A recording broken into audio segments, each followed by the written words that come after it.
Sheikh, are there any circumstances that evidence in the Quran and in the Sunnah or the prophetic tradition contradict each other?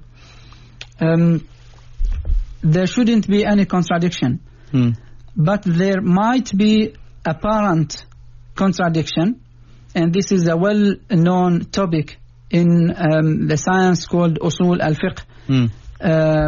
This science will lead any scholar to how to harmonize between these evidence if they are apparently, but by nature they cannot contradict each other, but apparently they might appear to be a sort of contradiction between a prophetic saying and something in the Quran. In the Quran. But then there are certain steps a scholar is asked to follow to conclude and to eliminate any sort of contradiction, starting from the authenticity of that particular hadith.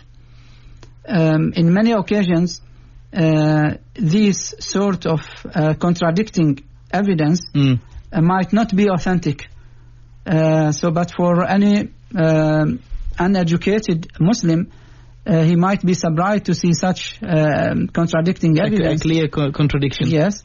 Although in reality and among scholars, that particular evidence is not authentic. Either in the chain of transmitters, the people who transmitted that particular saying from Prophet Muhammad sallallahu alaihi wasallam, or even sometimes because of the text itself.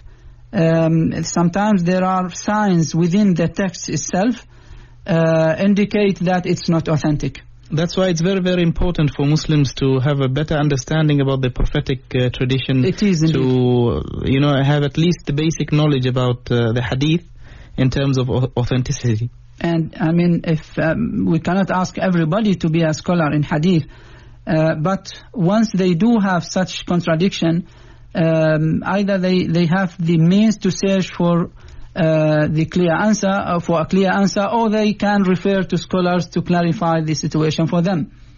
We don't want them to draw conclusions right from the beginning, but they have to search and to get a convincing answer about the situation. But once a particular evidence is not authentic, then it is not considered to be a proof. It's not considered to be a source of legislation because it is not authentic.